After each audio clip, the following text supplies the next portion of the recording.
about something that is, I guess, close to many of our hearts, which is what happens when times are tough.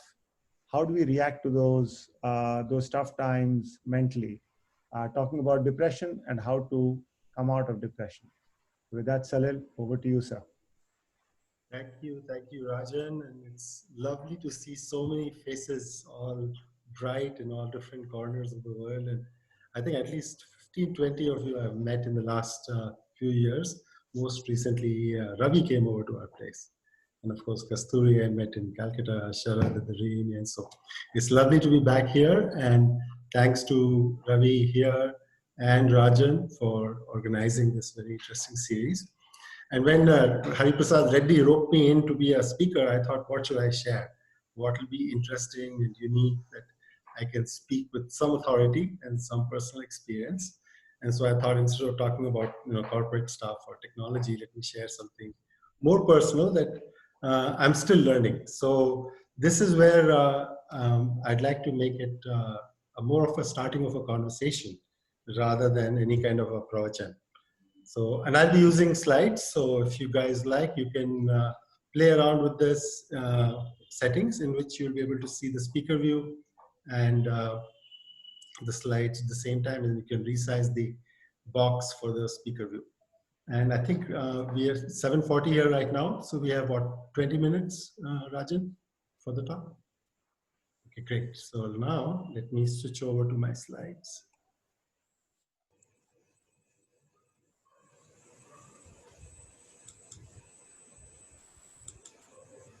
And share screen.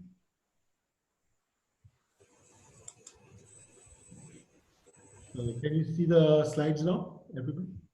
Just raise your hand. It's very, very clear. Thank you, Salil. Great. So now I'll get started. So as I said, the topic I chose for today is banishing depression for good. How to create a continuous flow of joyous engineering, of joyous energy, and prevent it from leaking out.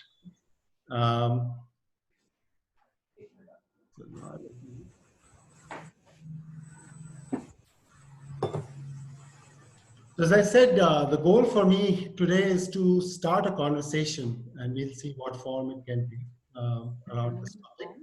And basically, I'll be sharing my personal journey, particularly from the last 3 years. And then my aim is that we have this conversation where I can learn from others. My goal, as I said, is not to present some universal, tested, comprehensive solution. So I'll start with my biography. So net, like all of you, had the benefit of the best education that IMA provided. And before that, I was at IIT Kanpur. From IMA, then I went to the Government of India and then took study leave, went to Harvard's Kennedy School. And then I've been working in the technology industry since that time. First with a very interesting company that created intelligent supply chain software called i2 Technologies. Pretty much what Amazon is now embodied. And then for 15 years with Microsoft in Seattle. So through all of this, I thought and I feel very grateful for all the great experiences I had. Definitely, I got a chance to learn with people like all of you. And then in the government, I was very... Iska dekhna. Not muted. And then, can you just, sorry, Salil, guys, can you just mute yourself? Otherwise, Ramesh, if you mute everybody and unmute Salil, maybe that's the best option. So then I had a chance to work in the Government of India in the Indian Revenue Service. And this was at a time when India was going through the liberalization process, and I was posted in Bombay Customs, right at the heart of where the international trade happens. And I got a chance to work on the earliest efforts to digitize these transactions. And Manmohan Singh talked about it in his budget speech that year, which was a pretty big thing for me. And then from there, I went on, I took study leave and went to Harvard. And then IIT Kanpur, IIM Ahmedabad, then Harvard, then you worked in central government. Yes. Yes. And so then for Microsoft, I worked for 15 years in different groups, Windows, Office, SharePoint, and eventually the cloud team that became Azure. I also had a chance to publish a book 10 years back on what cloud computing means for businesses. And one of my Think Week papers, Bill Gates used to do this 1 week time off. He used to take, anybody could submit a paper and then he would go through them. And the most interesting ones he would share with his leadership team. So I wrote a paper on how Microsoft can do distributed development, because that was a time when centers were being set up outside of Redmond, India, China, elsewhere. And the problem was, how do you keep all these distributed teams working together as one? Then I also have done a lot of work in social service. When I was in IITK, I started a school for underprivileged children in Kanpur. And it's been running for 35, 40 years. And throughout the time at Microsoft, I kept contributing financially through a bunch of friends and Microsoft Match. On the material front, I think I got everything I wanted. And then I had a chance to travel all around the world as part of the Microsoft jobs and I2 jobs. So really there was nothing to complain in life. And then things took a turn. So in 2016, my younger son also graduated high school into college, and we became empty nesters.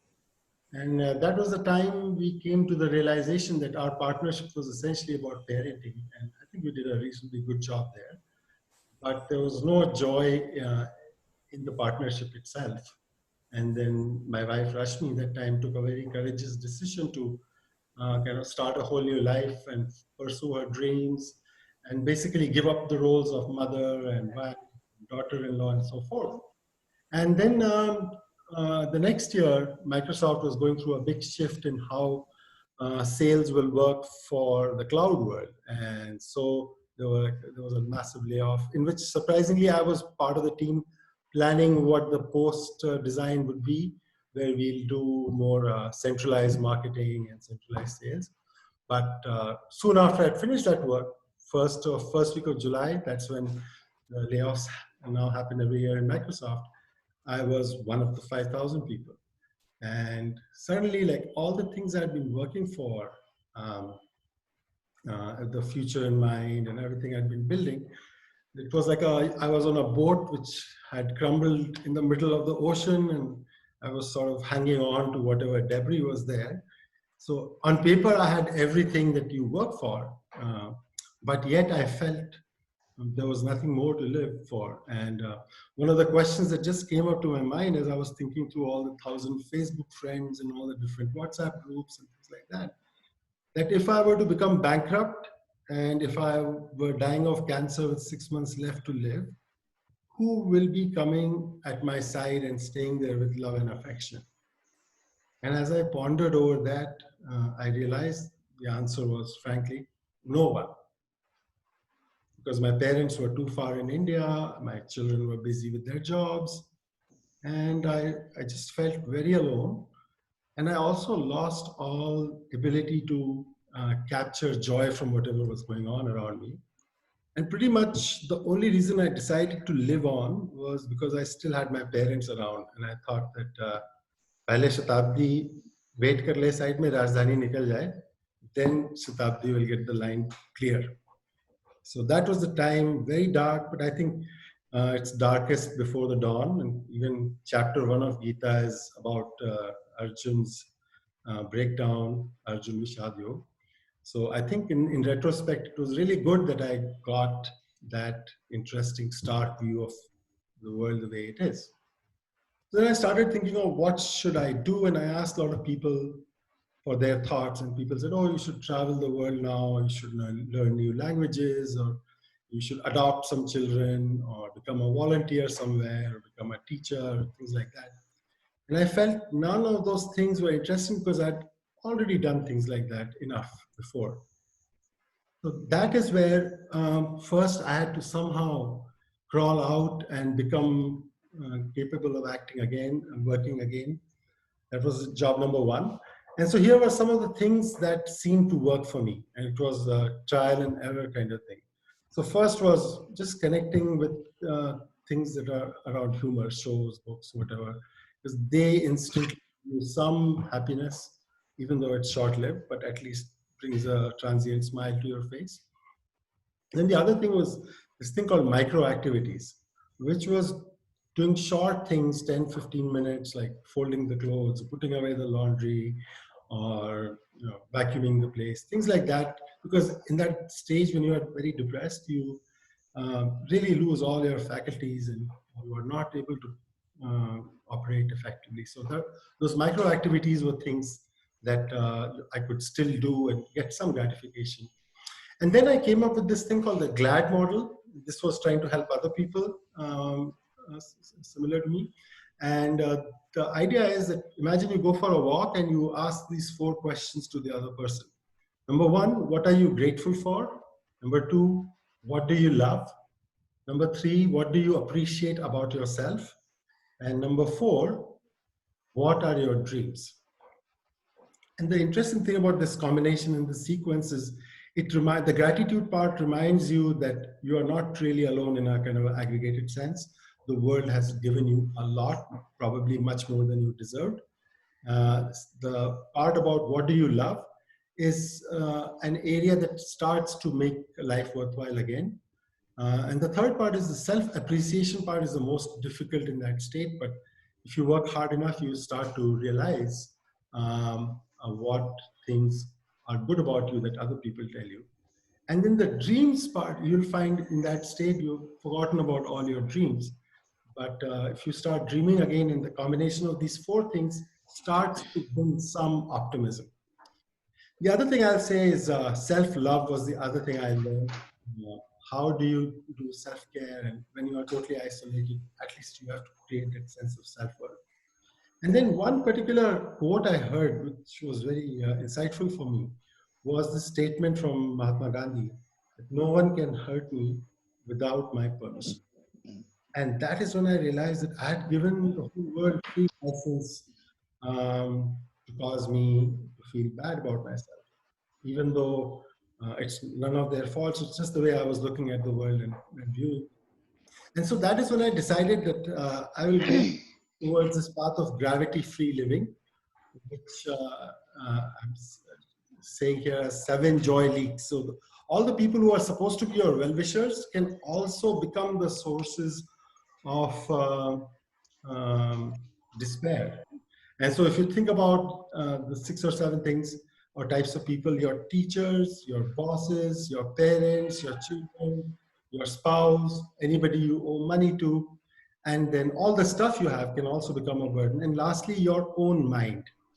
So getting free from all of these became another of my focus points.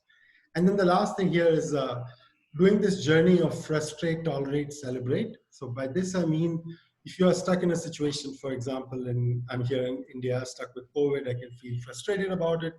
The next stage would be, okay, fine, I accept it and I just somehow deal with it. Versus I go and say, I'll celebrate the fact that I've got this guilt-free time with my parents and just take care of a lot of things for which I had excuse that I don't have enough time to do. So anyway, so in those are some ways I was trying to cope, still searching for a purpose to live. And that is when a friend of mine suggested, forget about all those lofty goals, just be happy every single day. And then if possible, share that joy with others. And that I found to be quite an interesting challenge. So even though it seems quite simple, but if you say I will continuously be happy, nothing will come in the way of my happiness. What is the way to do it? That became my area of curiosity. So being engineers and business people, we start to quickly build mental models of trying to simplify complex problems. So I started thinking of, okay, if my life is a factory and what I want at the end of it to come out as happiness, what are the different inputs do I have to put in it? And how do I make sure I have a good supply chain feeding those inputs? Or if you think of, if you model it as a home, then you can think of all the different elements that your life needs to provide you, whether it's a place to rest or a place to consume good food or read books or get entertainment. The other way is if you think of your life as a kitchen, then you have to figure out what are the good dishes and again work backwards to the recipes and the ingredients. If you think about your life as a car that has to go to interesting places, then you have to figure out how to keep it in top condition, get it repaired from time to time, things like that. So with all that thinking about this whole problem, I came to realize that the problem starts with making sure you have all the essential ingredients. And so then I came up with this notion of the different wallets. And so normally we think about money when we think about a wallet. And imagine you go on a trip and you have more than enough money that you expect to spend in your wallet, then you won't be worrying about money being a constraining factor.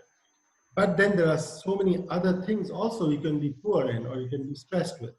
So time is the other one. A lot of us have to follow very exact schedules and give long-term appointments and look at the watch and not be able to provide the time you need to do justice to some work or somebody. Next one could be energy. If you are not in a good mental, emotional state, you will not have the energy needs to enjoy something fully. Next one is love. So without love, anything you do will seem dry. And when there is love, then everything becomes effortless and joyous. Then there's this role of patience, because things will always go wrong and not go the way that you like it to go. And so if you don't have enough reserves of patience,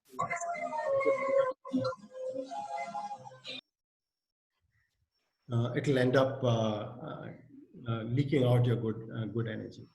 Then the next one is knowledge. To be able to operate in any domain with credibility and to be able to enjoy it, you need to have that knowledge. And for knowledge, you need curiosity and focused attention. And then overarching all of this is having a sense of purpose and the confidence to pursue it. So if you start to looking at it in terms of how do I have enough of all of these ingredients, then at least you have a lower order problem to solve. The other thing I'll say here is that you have to realize all this, you're never going to reach a perfect state and a destination.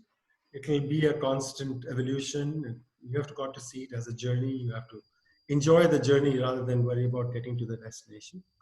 And this notion of prayas versus shreyas, some of you may have heard. Prayas is whatever is pleasant, and it's like credit card spending. Shreyas is what is beneficial, and that requires deferment of gratification right away and doing the right thing. And on the similar lines, you can say it's easy to look good, and everybody wants to look good, but doing the right thing is harder, but will give you a lot more happiness longer term. The other attribute around this journey is recognizing the 4 stages of life in our own culture and following that pattern rather than trying to go for eternal youth and fighting biology and physics. And the last thought I have is if you think of your life as a garden, you can plant certain things that will blossom in the coming season and certain things that are more like trees that will take 5-10 years to come out. And that way you have a nice portfolio of things you are investing in that will keep giving you returns as you go along, and then you have something to look forward to. So given all of this, then I thought, how do I model myself? And so I just came up with this model as inside of me, there are these 3 elements. So there's the mommy and the 2 kids. So the mommy is basically your part, your spiritual part, the CEO, which I'll come to in a minute. The one kid is the inner side of you, the whole thing that is inward. And the other kid is the one outside, which is the rest of your world, or the subset of the universe that you identify with. And then what is success for this mommy and 2 kids little family? So the 4 things here are fun. One is they should be grounded, which means they should feel secure and in control. Then second is they should be happy and full of joyous energy, things like that. And then the third is, so grounded, I've mixed up healthy and happy. Healthy should come first. So healthy is, of course, in good state of fitness. Happy is full of vibrant energy. And then productive is important because then they feel they are useful. And that's also kind of good. So you can imagine each of these 3 entities have to be all these 4 within themselves. And then they all, among the 3 of them, they also should be taking care of each other, having fun together, and serving others. So this is my mental model of breaking down all the different aspects that we have to deal with to live a good life. The other point I'll make at this point before I move forward is people often think of depression and mental health in the same way. But if you think of the bigger way you have to organize your life, it's the mental health part is maybe the tip of the iceberg. And you have to go much deeper into the part that you don't see. So it's literally like, how do you run your life becomes the question, deeper question.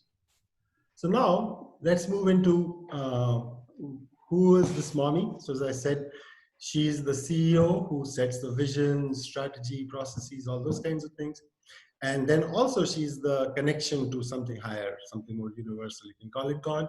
And that's where I created this model of I'm an agent of God.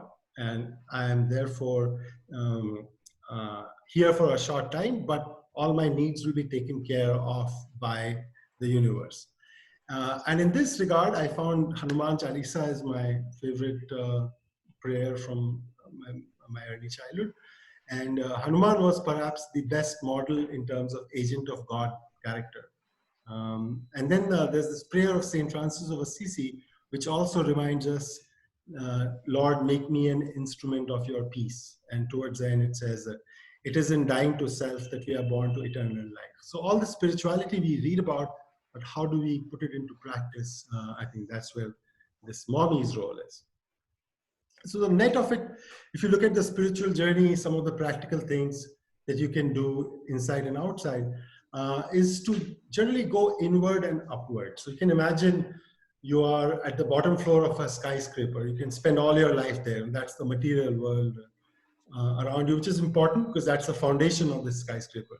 But eventually you have to get to the penthouse if you want the best views. Otherwise you'll be stuck hearing the traffic noise and talking to the security guards. So that is where how can we take our energy inward and upward is a broad topic. And the second thing around this was how do we shed all these dependence on external identities?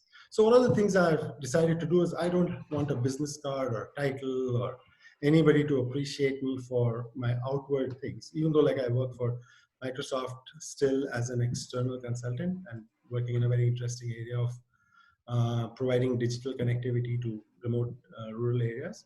But I'd rather not depend on that anymore for my sense of self-worth. So outwardly becoming nothing and making your identity is just a human being. That's who I am. And then this idea of taking only memories and leaving only footprints rather than kind of big ones like making the world remember me 2 generations from now or leaving big riches for my children, all of those things, then you can just put that away. Yeah. Next one is if you think of what sources you are getting your happiness from. So this is an old model I had made a long time back. If you see on the left-hand side are things like you can get happiness from other people's pain by bullying them or mocking them, etc. And it's a very quick, instant way to get happy. Or you can go into self-pity and just whine about how the world has been unfair to you while you have done some amazing things that didn't kind of get recognized. Or you can, if better than that is at least you go for sense pleasures, enjoy the food, drink, make merry. That's better than the other two. Or then do things which others appreciate you for. But the problem there is that people are fickle and you may or may not get that praise. So the better one, even from that, is to look for self-respect and try to become good in your own eyes. But that also leaves you with some tinge of arrogance. And so finally, I think anything we do, if we judge it from the point of view of how will I spiritually gain from doing this? What attitude should I take? What things should I do? I found that to be a good yardstick. Then, given the limited time, energy, money we have, we've got to prioritize. And so I looked at what really matters. And so I created this 5 circles that if you have very less resources, start from the inside out. So focus on your health, body, mind, spirit, and so forth. Next, if you have more energy left, then go for what I call frugal elegance. And by this, I mean have fun, but in a way that is sustainable, monetarily, health-wise, and so forth. And then if you have still more energy left, then turn your home into what I call a sanctuary ashram, a place where you can come and really feel secure and happy and energized.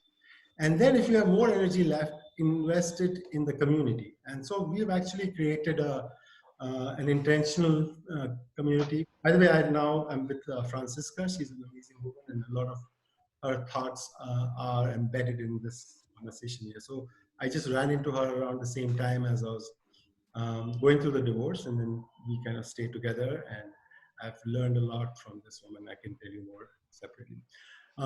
So we created this thing called the third family, and in the US, this is particularly relevant where people are running around, have very superficial kind of connections. And so the motto we had for the third family is a good energy community for caring, sharing, and celebrating. And we have a monthly get together, things like that. I can go into the details some of the time. And then the last circle is good energy. And that's what you can spread to whoever you come in contact with the rest of the world. So those are the 5 priorities. And then there's a power of routines we have all heard. So in that, here's the general routine I try to follow.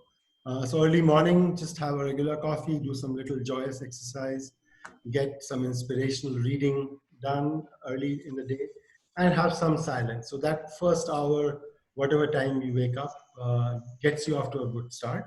And then later in the morning, do some purposeful work, and at least 1 hour each for body, mind, and heart. And I'll come to this a little later, because I find the corporate life, you become very unidimensional, and more fulfilling work is when you are using all the 3. And then in the afternoon, have a nourishing meal, walk in nature, have an uplifting conversation, and in the evening, have wholesome entertainment. So there's 10 minutes left for our call, so I'll go a little faster now for the rest. So wholesome entertainment, nourishment, you can see good books, good music, creative pursuits, all those things you can do to feed your self. And then this other concept of balancing masculine and feminine. So many of us, especially guys who work in India, become somewhat of the lower masculine kind. You have to push your way through all these competitive systems, and you become a little bit of an arrogant bully. And so I think you've got to slowly go to the higher masculine, become more of a purposeful warrior who has got the courage to fight injustice, who shows the way to the world, and so forth. And then also, at the same time, look at your feminine side, or vice versa for others, and see how can you be more motherly to the people around you, and how can you be more of a nourishing creator. And then another thing I made a big change was I gave up on this concept of resolutions, that I will get this thing done by this date, or I'll lose 5 kilos by 30th of January. Instead, I said it's better to have intentions. That, okay, I intend to be a nicer person, and how and when and where, that finds its way once you have that intention. Now coming to the inner child, your own body, heart, mind. Things that Kasturi touched upon, intermittent fasting, vegan, energization exercises, and walking in nature. Those are some of the ways I found it's good to take care of the body. Then this was a big area I had to work on.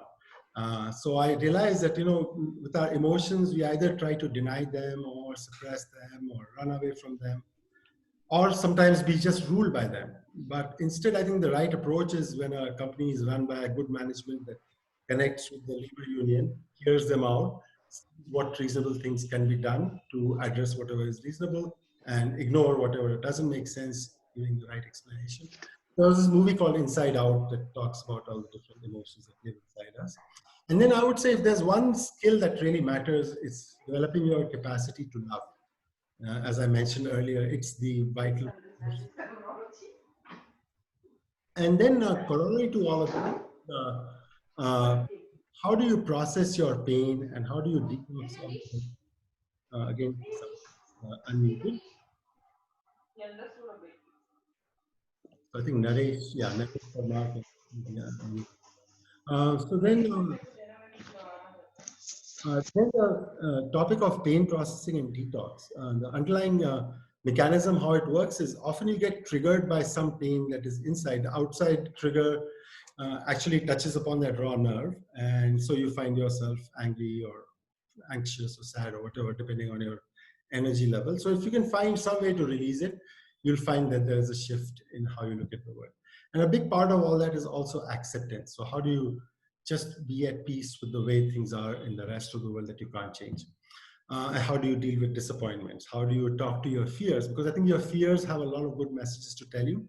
And then if you can divide your fears into the real ones that actually you should address, and the fake ones, which is a majority of them, you are able to go past these anxieties. And the last point is about clearing resentments. And you'll find that a lot of them have been carried forward, and the events have become history. The persons are gone in your life, and yet you fret and fume. So that's where forgiving becomes important, and it's different from pardoning, because forgiving is about cleaning your mind from the resentment, and pardoning is actually, absolving the person of guilt. And then in that whole process, rewriting your story is an interesting technique that you can go back and just look at the other people in your story with eyes of maybe more compassion, and you'll realize maybe they weren't that bad, or maybe what they did was actually not that unreasonable. And then comes, how do you take care of the mind?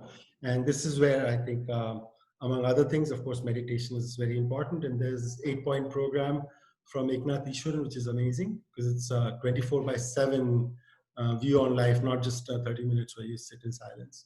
The head plus heart, I think, is a very interesting point one of my IIT Kanpur friends made, that your IQ is fixed, whereas the capacity to love is not. So if you can combine the two, you can get more out of whatever IQ you have. And then with problem solving, if you can stay with the problem and play with the problems, you'll find that inside the problem is an opportunity, and then there's some impact you can make and some learning you can get out from it. So problems are not always your enemies. And then coming to the outer child, this is made up of these broad 4 elements: people, places, activities, and things. And the overall way of looking at all of this for me is all the external life is like a Monopoly game, where you know that it's a game, all the things are fake and they'll go back in the box. But that doesn't mean that you don't fully engage and play by the rules and have fun while doing it. And now coming specifically to the 4 sub-elements of the outer child, people, you have to realize they are only human. They are imperfect like you are. So don't take them to be like people who will perfectly give you whatever you deserve all the time.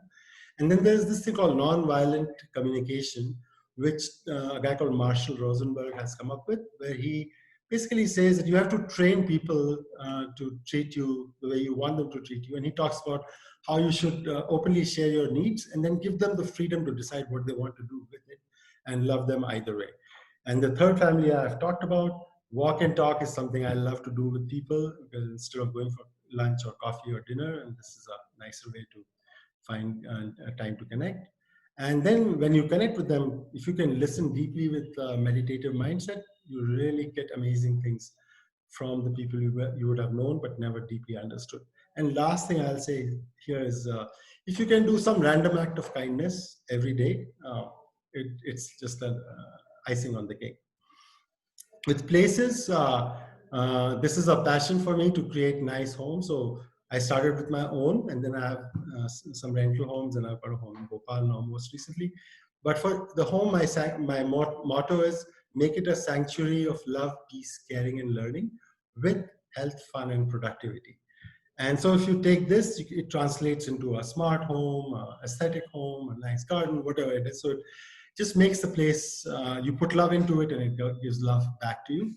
And the other thing about places is that I have adopted in the last 2-3 years this portable lifestyle model, where the idea is to spend 6 months in the US, basically the summer, springtime, and 3 months in India, basically Diwali to Holi, 2 months in Germany, and more broadly in Europe, and every year go 1 month to some random place. This is yet something we have yet to put in place. But to be able to do this, you have to have a portable lifestyle, which I'm happy to share more about. And last is activity. So how do you look at work and activity? So this Ikigai, I think all of you have seen the overlap between what you are good at, what you love, what the world needs, and what you get paid for. And so if you're in that sweet spot, things will be great. Authentic no equal to sacred yes. So my default answer to most things is no. And that way, when I say yes, I truly want to do it, and I'll do a good job with it. And doing meaningful and holistic work, of course, is very fulfilling. The future is now. The idea is, if you have something interesting you want to do, then don't wait. Just get started in some small way. And one of the other corollaries of this is, if you don't do it, then you have this problem of piling up important stuff, and I've come up with a way of attacking that, which again I can share separately. And then, as far as possible, eliminate useless work, automate what you can, delegate what you can, and be at peace with the worst case scenario. So that's a good way to work with equanimity. Is don't, like, for example, if you're late for a flight, worst case you'll miss the flight and have a plan B for a different flight. And the last thing is live spontaneously and have fun. Oh yeah, I forgot about the things. So I'll just take 1 minute here, which is for all the stuff you have. My motto is frugal elegance, which I mentioned earlier as well. And so declutter, keep what sparks joy, as Marie Kondo says. More deeply engage with whatever you need. Have a place for everything, put everything in its place. And then whenever you break something or something gets damaged, take it as an opportunity to do something better. And if you put money under the category of things, then I've reached the point where I decided I don't want to owe anything to anyone. Thanks for homes. And then keep the inflow more than outflow and each others. So there you go. It's 8:14, and we have a minute before our time ends. But I'd love to take it forward in whatever way people like. We can start some kind of a learning circle, and I would love to learn from the rest of you. Thank you. Salil, thank you very much. I mean, if I look at all the comments that are out there, there's only one word to say: inspirational, inspirational, and inspirational. Thank you very much. Really appreciate that. I guess the piece that actually struck me most was every journey begins with the first step. And in the staircase towards heaven, it is that first step that is most important. You've obviously gone well past the first step. And that is indeed something that as I look at the emotion coming through from the chat, many people would love to join you on that same staircase. I'm just mindful of the time, and I know that this 5 minutes is not going to cut this in terms of the number of questions you're going to get. My suggestion and my request is two things. Number one, could I ask all the people who think that or are dealing with anxiety or depression, who feel that a group is required for something like this, to just use the reaction button to either clap or show a thumbs up?